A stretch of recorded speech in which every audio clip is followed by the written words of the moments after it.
В прошлом году Эдгару Василевскому была дана великая честь прочитать реферат о сходствах между идеями древнегреческой медицины Гиппократа и китайской медицине школы Бьянчуй.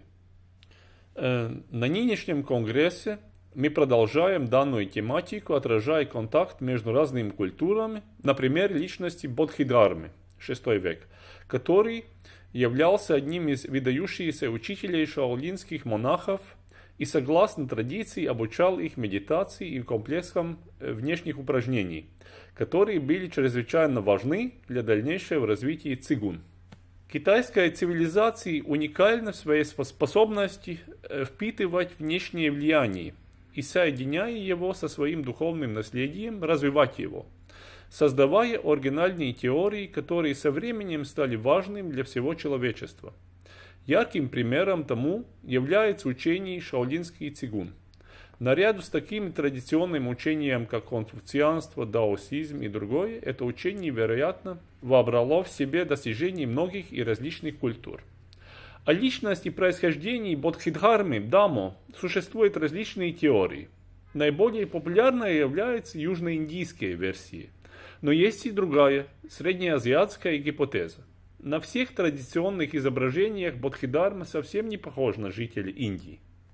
В письменном свидетельстве древнейшей истории 547 год, которое сохранилось в Китае, упоминается, что Бодхидхарма прибыл в Китай с западного края, под которым понималась Центральная Азия, тогдашний Афганистан, Пакистан, Таджикистан, Узбекистан, Казахстан и Синьцзянь. Он проходил по дорогам, достиг Кашгара и обошел пустынный бассейн Тарима.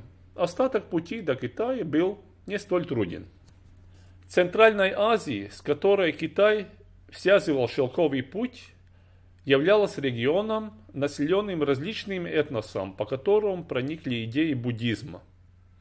В этом процессе участвовали бактрийцы, согдийцы, кушаны, гефталиты и другие иранские и тюркские народы, объединяя принципы буддизма со своей традиционной религией, шаманизмом, зороастризмом и основам греческой философии. Возможно, Бодхидхарма был согдианом, не знаем. Миссионеры из Парфии, Согдианы и других греко-среднеазиатских государств в Китае на всю жизнь приехали с целью привлечь как можно больше адептов. В Центральной Азии, особенно бассейн реки Тарим, особенную популярность приобрела буддистская школа Дхармагуптака, которая считала, что дары Будды имеют больше вес, чем дары монашеской коммунии. В связи с этим особенно важной была медитационная практика. В учении Бодхидхармы чувствуется влияние этой школы. В то же время регион, из которого Бодхидхарма прибыл в Китай, был подвержен эллинизации. Древние греки попали туда еще в результате военной экспансии под руководством Александра Македонского, постепенно ассимилируясь с местным населением и подвергаясь влиянию от соприкосновений с персидской, индийской и китайской культурой. В результате там образовались много самобытных стран. Греки быстро узнали о буддизме и охотно приняли его, что привело к возникновению греко-буддизма. Смешение греческой культуры с буддизмом, который развивался в период с IV века до нашей эры по VI века нашей эры Бактрии и Индостана. Об этом свидетельствует, например, распространение антропоморфных образов в искусстве буддизма. В Китае распространилось именно учение Махаяны, и во многом это случилось благодаря монахам из Кушана. Если Бодхидхарма пришел с этого региона, с Кушана, он аккумулировал все традиции кушанского наследия. Уже с самого начала греко-буддистские монахи были очень активными миссионерами. Вполне вероятно, что античная греческая медицина и гимнастика повлияла на методику силовой тренировки Бодхидхармы. Существуют различные феномены в греческой медицине и философии, которые можно сравнивать с китайской философской системой и принципом традиционной китайской медицины.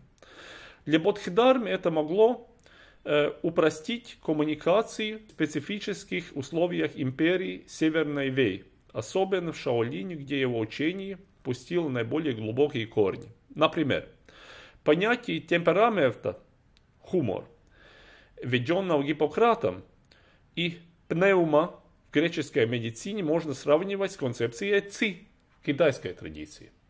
В свою очередь, идею медитации цигун можно сравнивать с понятием атараксия, душевное спокойствие древнегреческой философии.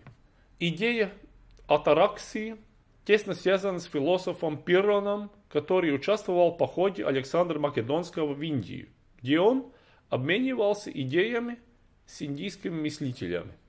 В то же время мы можем усмотреть связь между греческой гимнастикой и комплексом внешних упражнений, которым Бодхидхарма обучал шаолинских монахов и который впоследствии развился в шаолинской кунг-фу.